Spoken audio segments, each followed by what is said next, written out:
Okay, so I thought it would be interesting today. And by the way, as you can tell, I'm kind of recovering from a sick week, so my voice is a little raspy. But I thought it would be an interesting topic today to talk about the digression, or almost like the downfall, if you will, of the full beat face Instagram makeup trend.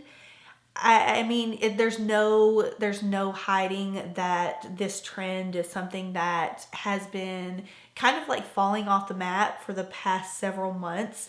And you see it in not only influencers, but also in a lot of makeup brands, the way they have been marketing and branding their products. So I just thought this is something I've been wanting to talk about for a really long time. And I just thought it would be an interesting chat while I do my makeup. So I'm probably not going to talk about any of the products that I'm using today. I'll have everything in the box down below, of course. But yeah, this is something that I have really been paying attention to recently. And if we look back to, let's say, 2010, 2011, when makeup tutorials just started to kind of become popular and a thing, I remember that's when I was getting out of high school and just starting college. I don't think I watched my first legit makeup tutorial until I was in college. Definitely, probably like a freshman in college. I can't remember the first person I watched or the first video I watched.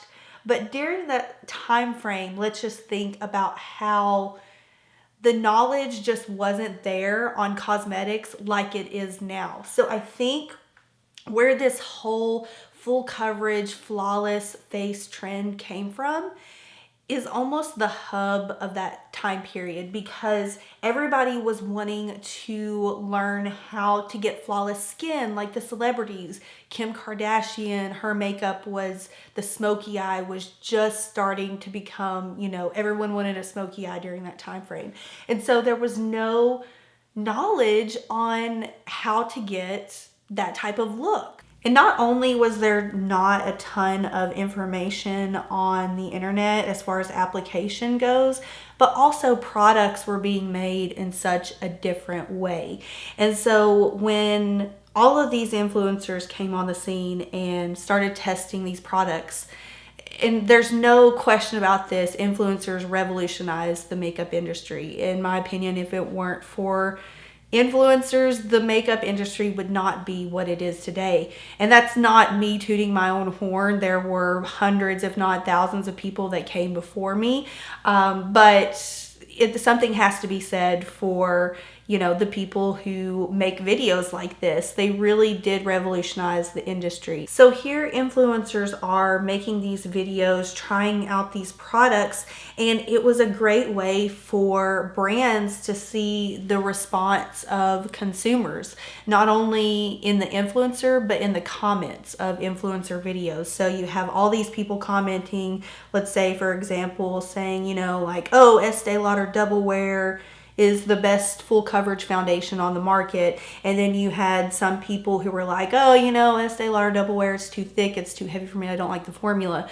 Brands paid attention to that. Brands read the feedback in these influencers' comments and also in the influencer reviews, and really adjusted their products to what their market wanted. And I think during that time, there was such a shortage in foundations that provided immediate full coverage. For a long time, I think we saw the foundation game change for a long time. If you guys remember back when it seemed like every single foundation that was coming out was just like immediate full coverage, gives you flawless skin, and that's what brands were marketing. So for a long time, we had foundations like Urban Decay All Nighter. Of course, Estee Lauder Double Wear has always been like a cult classic. If you guys remember, I think that brand Dermacol came out with the foundation that was supposedly the world's most full coverage foundation. And for that reason, I think that these products really made women think like, wow, this is what's gonna give you flawless skin. This is how you get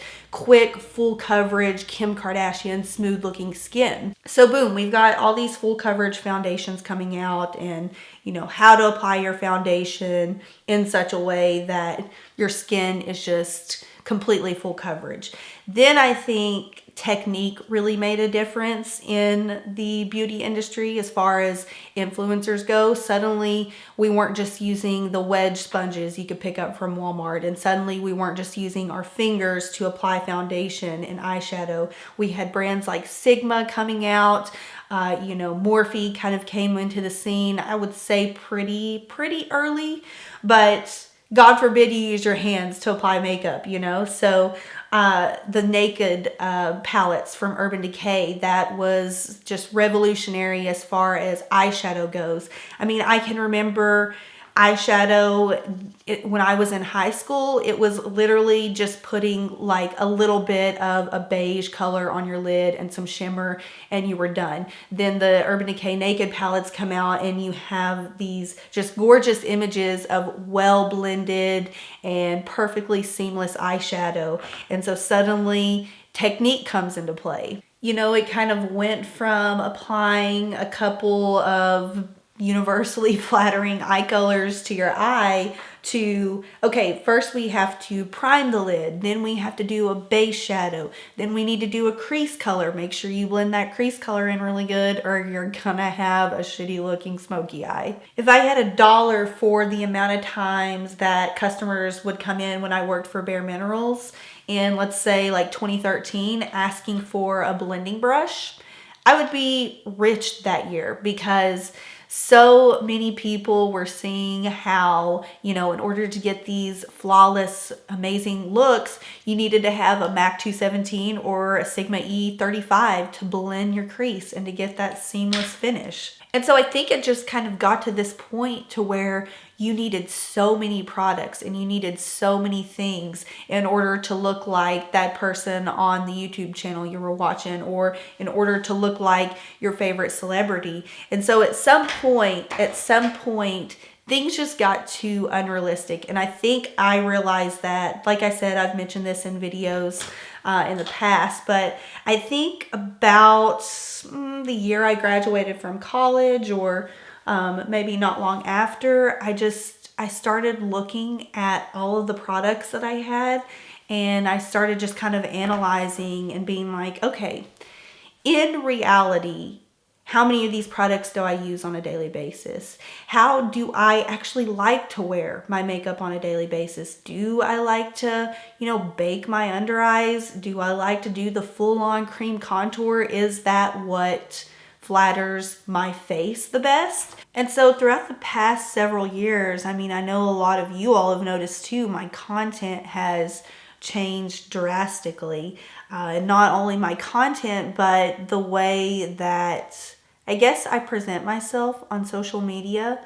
Let's just say that, you know, Facetune was like all the rage in 2013 through, you know, like still now, like there's tutorials on how to like add makeup to your face in Facetune. But I just really started trying to appreciate, you know, my own features and show some more skin texture in videos. I filmed a video recently where I was in New Orleans, and it was in such a terrible angle to where you could see every single pore on my face, every single blemish on my face. And I just knew people were going to say something about it, but I had nothing but positive comments and people telling me, you know, that they really admired and appreciated seeing real skin. So that's kind of where I've been the past 3 or 4 years. I really not only cut back on the amount of product that I use, but also my application techniques, the amount of makeup I was buying. I used to just be gravitated towards the newest thing that was coming out and the newest brand launches. And now I'm just kind of like, what's gonna work best for my skin? Which products are the least gimmicky? So that kind of brings us to today in modern day 2018, almost 2019, where the makeup trend is at now. So we started seeing the no makeup trend come into play either last year or the beginning of this year. Also, the glass skin trend was really popular this year, coming from Korea. And so we're starting to see the tables turn. It's not all about how to get the most full coverage, flawless, extravagant looks. It's almost as if the trend is to embrace your natural features and your natural skin. So why are we kind of over this full face, beat face Instagram makeup trend? I think that for the most part, a lot of people watching influencers and watching these videos was kind of like an escape for a lot of people, but were they actually creating these looks for their everyday life? Is this mom that works a 9 to 5 at a hospital going in with the full face, Kim Kardashian smoky eye, winged liner, and eyelashes? The answer is no. The looks are so fun and they're creative, and that's why people love watching them. But in reality, were people recreating them? And that's also kind of something that I came to the realization of. I love watching certain YouTubers and certain makeup artists that create looks, but was I actually going out and recreating them? And so I think when the more natural tutorials started coming into play, and also just newer techniques on maybe how to just make your foundation last longer throughout the day, but still having a really natural face. I think that the user-friendly techniques came into play, and that's why we're starting to kind of see a switch up in things. So all things considered, I know that trends are trends for a reason. They come and go, and I know that there will probably be a time when, dramatic eyelashes and amazing full coverage looks will be the daily norm again. But I don't think it should be a trend to embrace your natural features and to embrace your skin, and also just wear your makeup in a way that makes you feel happy about you and that you're comfortable doing. There have been so many pros and yet so many cons of the influencer world in terms of the beauty community throughout the past several years.